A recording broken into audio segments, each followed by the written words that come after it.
Welcome to episode 8 of my genre deep dive challenge.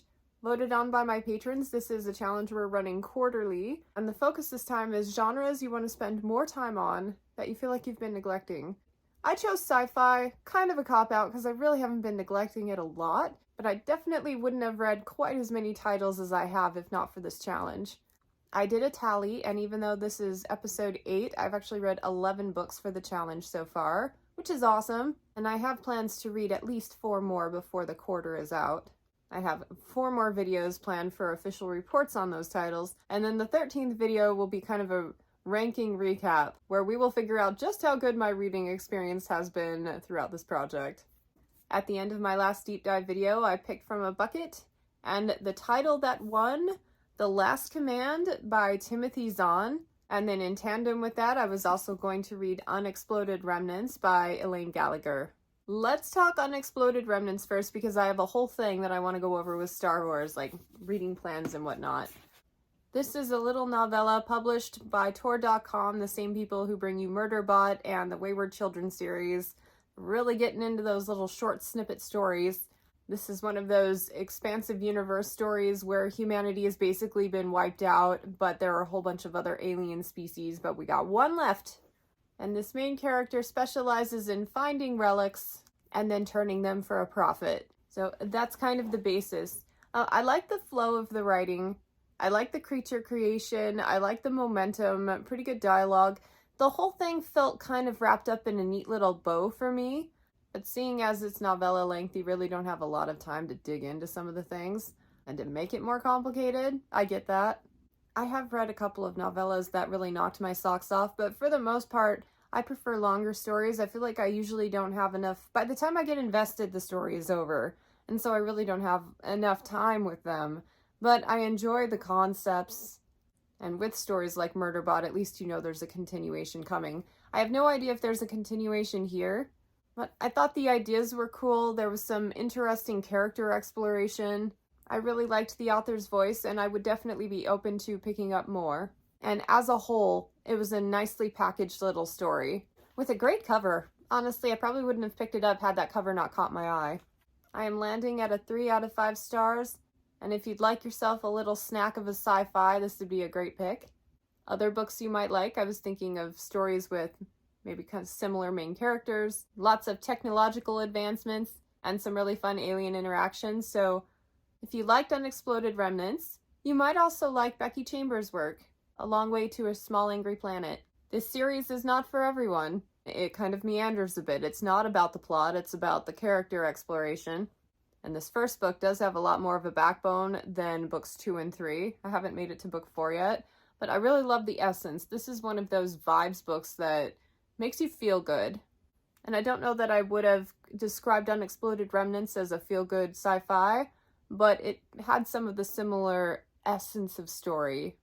So if you like Becky Chambers, but you want stuff with a little bit more structure, Elaine Gallagher might be a good new voice. If you liked Unexploded Remnants, but want something that's longer to give you more time to really sink your teeth into the story, 1,000 Words for Stranger by Julie Chernita, one of my favorite sci-fi authors. This one ranks similar with the atmosphere of the setting, the conflict, the creature creation, although no one does it better than Julie Chernita, and with the added bonus of a lot of good dry humor. This one even has the same kind of mystery or sense of discovery factor where you're trying to figure out what's going on with this main character. Really superb. I love everything by her. And finally, Fortune's Pawn by Rachel Bach, also known as Rachel Aaron. Several years ago, I featured her in an underappreciated authors category, but she's gained a lot of traction, specifically because she keeps writing really good, really fun stories. She's got Heartstrikers, she's got the Eli Mon Press series, and a lot of people don't know about Fortune's Pawn, but I love this one for the alien interaction, the sense of discovery, the fun readability of the story. It's very page-turning, and it's one of those that if you like urban fantasy, you will probably also like this sci-fi. Let's talk about Star Wars. I read The Last Command, which is the 3rd and final book in the Thrawn trilogy, and I'm not done yet. I want to keep going in the canon universe of Star Wars, which I don't want to go off on a rant, but it's not technically canon yet because Disney bought it and they wanted to change everything, so they just decided that all of this lore didn't matter anymore. That's why it's called the Legends collections now. but I am not having any of that. So I did some research. I found this website that had all of the books written in the Star Wars universe in chronological order, and they even did a good job separating out all of the new stuff that Disney has added because it does make things a lot more confusing. I have identified that I would like to read everything from the timeline of when Return of the Jedi ended all the way down, with the eventual goal of getting to the New Jedi Order and enjoying those. And I agree this Thrawn trilogy was a really great place to start to dip my toes in to see if I even wanted to continue in the Star Wars universe. But chronologically speaking, there are a few books between Jedi and this that I would like to explore. Like 20 years ago when I first found out that there were Star Wars books, the one that caught my attention the most was the X-Wing saga. And I've always had it in the back of my head that if I were going to get started with Star Wars stuff, I would probably start there because I find it the most interesting. Luckily for me, that's kind of where you start after Return of the Jedi, starting with Rogue Squadron. I have it on my lineup. I would really like to dive into that one. And as it happens, I think you get books 1 through 7, and then a couple books in between, and then Thrawn, and then book 8 of X-Wing comes right after Thrawn. So if I wanted to continue chronologically from Thrawn, I would be starting at book 8 of X-Wing. So even more incentive to go back and do it properly. There's also in that time span The Courtship of Princess Leia by Dave Wolverton, also known as David Farland. He's my writing mentor, and even before I had ever met him, I had a couple friends read that book and say it was really good. So I'm having a little geek out moment thing. I am really enjoying going. Now, the books, on their own, if you did not care about the Star Wars saga at all, didn't have any emotional attachment to it or ties to the movies and all that nostalgic factor, then I think they're just about a 2 or 3 star read. Them themselves are not great, but as a continuation to the story and that completing the picture of what has happened next with all of these characters, for me, it's a 5-star experience in a 3-star package, right?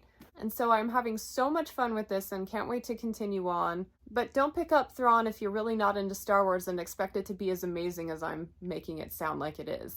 But if you've been waiting for that continuation that is satisfying, you can't go wrong with picking up the books. Between Thrawn and the New Jedi Order that I want to get to, there are so many little trilogies and standalone stories in there that I'm really looking forward to. So this is going to be a project of love. It will probably take me a while to get to all of these because one can have too much Star Wars in their life at any given point. So I'm probably going to stagger reading them a bit, but I can't wait. I think it's going to be great. So Last Command, in my mind, kind of an unconventional story ender and some really good character progressing moments for the Star Wars universe. Loved it. Probably a 3 out of 5 star book. Now we get to picking my next book. And normally I've been drawing from this little bucket, which has a really sad, tiny number of titles to pick from. But, the random draw thing was very exciting at first for this challenge when I had a whole bunch of titles that I was looking to get to. Now, my goals outside this challenge have shifted a bit, where I'm focusing more on completing things that I've already started, and I'm trying to stem the flow of the number of outstanding series that I have going, which is 80, by the way. And so every couple weeks I didn't want to start a new series, because I haven't had a chance to get back to some of the ones I've started for this challenge already, like the Indranin Chronicles. Also, of the 4 titles I have left to commit, 2 of which are buddy reads, which are scheduled and ergo would not come out of a random draw. So basically I would just be random drawing between 3 books. Now, I have already decided which 2 categories I'm going to nominate to my patrons to be picked for next quarter's challenge, and both of those will lend themselves really well towards a random draw with a whole bunch of titles all in one. We'll get back to that eventually, but for the remainder of this particular challenge, I will be selecting what I will be reading next to kind of finish things out. And up next, I have chosen The Ender Universe by Orson Scott Card, and I am on The Shadow Puppets. I read Ender's Game when I was a kid and loved it. I thought it was such a cool story. One of the best story enders of anything that I've ever read, no pun intended. But it wasn't until last year where I decided to pick up Ender's Shadow, and surprising to me, it was my favorite read of the entire year. And based on a video I saw by Josh at Red Fury Books, I decided to go the chronological order to experience the rest of these stories, and that involved jumping into Bean's story with the Shadow series. Shadow Puppets is book 3 of that. Book 2, such a different direction than what I had gotten up to that point, and to be honest, nothing will ever quite live up to those first 2 books. But there are some moments in here, some things in here that are incredibly compelling me to keep reading. So I can't wait to see how things go in this one, and then beyond that I have one more story in the Shadow series before I'll then continue on chronologically with more of the Ender stuff. So on the next episode I will be talking about that and then telling you which book I will be reading beyond that. Thank you so much for joining me for this one. My patrons are getting full access to the challenge and the videos a full quarter ahead of when it goes live on the main channel, so if you'd like to participate in real time, link to my Patreon is in the description.